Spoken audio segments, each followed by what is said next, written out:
Jones. I'm with Waste Loop, and today I'm here with Danielle from Sage Mountain Natural Foods. And we're here to talk about sustainability in her business and how Sage Mountain really fills a particular niche in our community. So, Danielle, can you tell us a little bit about how you started to get into owning the business of Sage and how long you've been doing that? It's been almost 3 years now since I took on the business. The store had been here for almost 20 years. Before that, Susan Schwartz started it back in the late 90s. And I got interested in purchasing Sage Mountain. I was farming for about 18 years in the valley here, and have always been connected with food and passionate about food and organic farming, sustainability, that kind of thing. And when I found out Susan was selling, I had a lot of visions on where the business could go, how it could grow, how we could support more local farmers, how we could offer more food to the local community. Opened a deli. We've made a lot of changes in the past 2.5 years, basically just asking the community what they wanted to see as far as more healthy food choices. So we put a deli in and are just constantly looking for more yummy and healthy food items.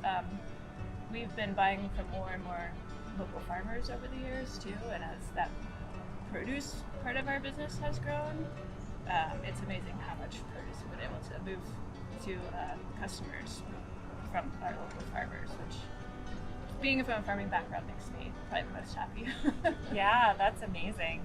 Being able to source locally and keeping that circular economy in such a small community is huge. So sourcing locally from local farms is one big aspect of sustainability. What are some other things at Sage Mountain that you all do to work towards sustainability or waste reduction? One big thing we do in the deli is we compost all of our food waste, and any food waste from any produce food waste, we first, if it's still edible, give it to the food bank. We have a free produce bin, and then we compost it out at our farm after that. So none of that goes to waste. It goes back into the soil to grow more good food.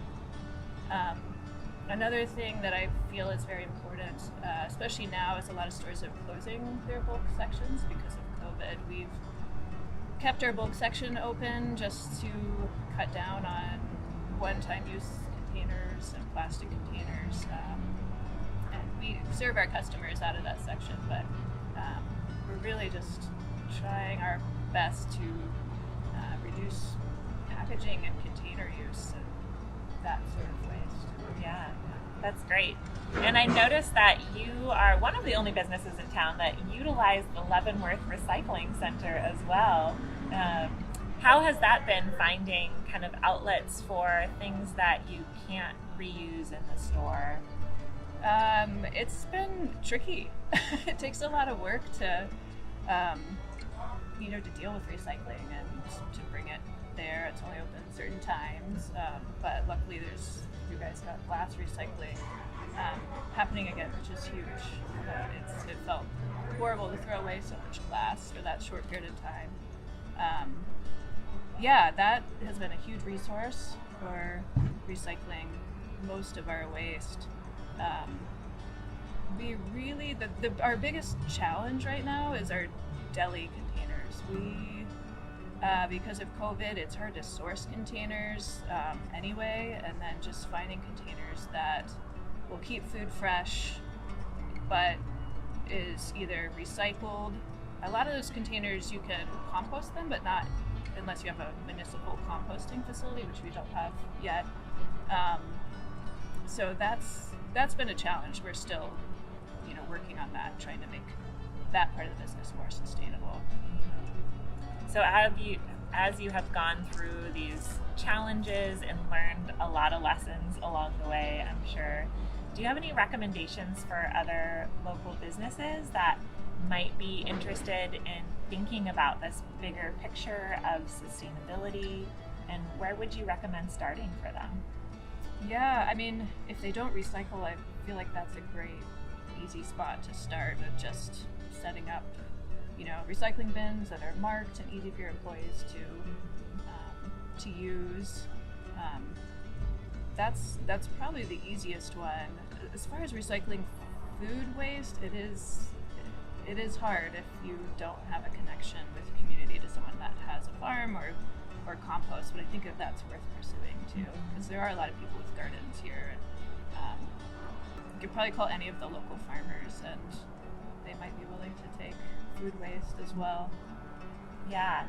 So obviously you have an inside because you have the farming background and you still farm a bit, correct? Yeah, a tiny bit. I'm trying to make my life more sane, less busy. That makes sense. Haven't figured it out yet, but that's the plan. Yeah. So for businesses, maybe restaurants that don't have that connection with local farms, would you recommend them going to the farmers market, or how do new folks maybe make those connections? I think the farmers market is one of the best ways to make those connections, because you can not only meet farmers to see if they could take your waste, but also meet farmers that you might want to buy product from for your restaurants or your store. The farmers market this year is a little different socially, but still a great way to make connections. And yeah, that's where you'll see a wide range of our local farmers on one spot. Yeah. Nice. And so looking at the future of Sage and what you've already been able to accomplish, what are some of your next goals? What's your vision for Sage? Like you said, when you came in, you had a lot of ideas being a community member and a farmer. So what's next? Maybe even despite COVID. Yeah. COVID has kind of, made things a little more muddier, I guess, looking into the future. For now. One thing we were wanting to do before this and still want to do at some point is offering classes for our community, hopefully some store tours eventually, with a class attached to that on how to cook on a budget, how to meals for children, family, easy family meals, that sort of thing. So just bringing the eating together and recipe part of the community back into the store once we can do that again. That's great. I love that vision. And so we have tips for businesses and what to look for at Sage. As a consumer walking into the store, what can we do to be more sustainable and to maybe think about shopping with waste reduction in mind? One big thing is we do encourage customers to bring their own bags. A lot of stores now are not allowing people to bring their own bags to shop in. We are still allowing that. We're doing it the cleanest way possible.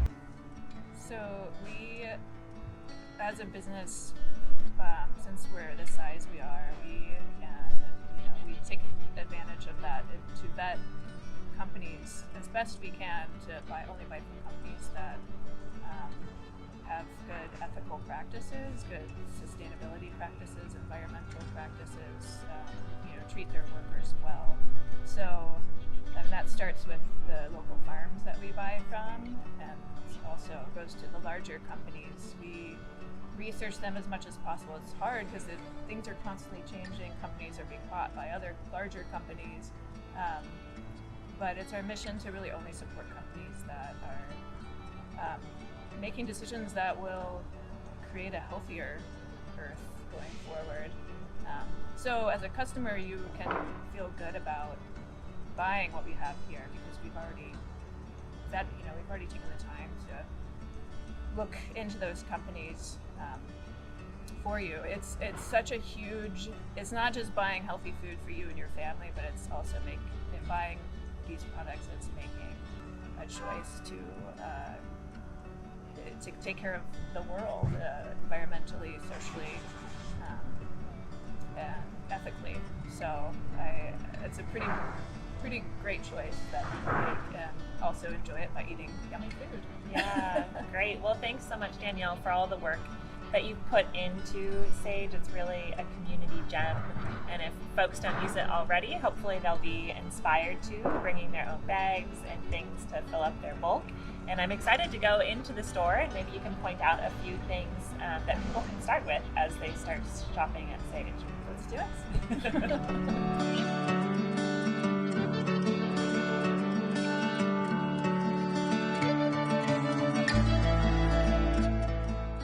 Look, here's one of our local farmers. Hi.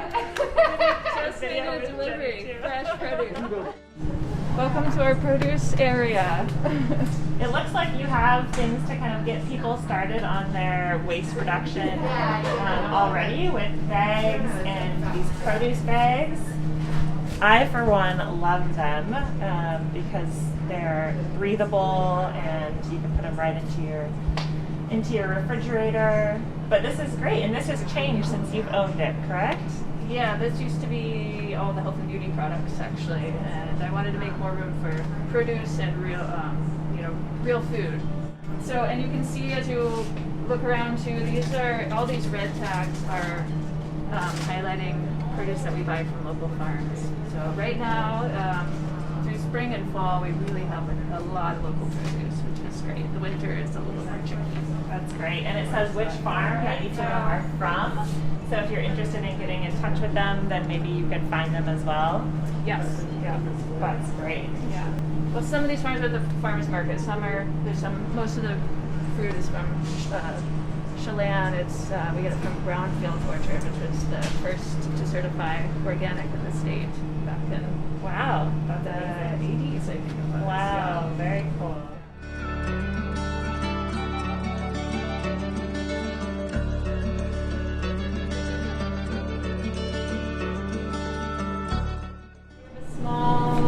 Kitchen that we make everything that we sell for a deli from scratch, and a lot of that product is sourced from local farms as well. A lot of the produce. Yeah, right now with COVID, we're having to use more packaging than we like to use, but that will change at some point in the future. But yeah, the deli's offerings are anything from soup to a bunch of different salads, green salads. They're starting to make some really great dressings that you can take home, and they'll be selling some larger containers of that, and then we will be serving soup to go, hot soup to go, hopefully in the next couple weeks, in a compostable package. Awesome. Yeah. And I also see that you have soups in your freezer. Yes. So another way that you're not throwing out anything is you're just able to move it into here. Yeah, that's great. Yeah. So I did bring some reusable containers. I'd love for you to kind of show us how we go about filling these up. Yeah, let's go to the bulk section. Come on in here and see what we've got. I'll let you guys in. Okay. And do you still have popcorn? We do. Would you like some popcorn? Yeah.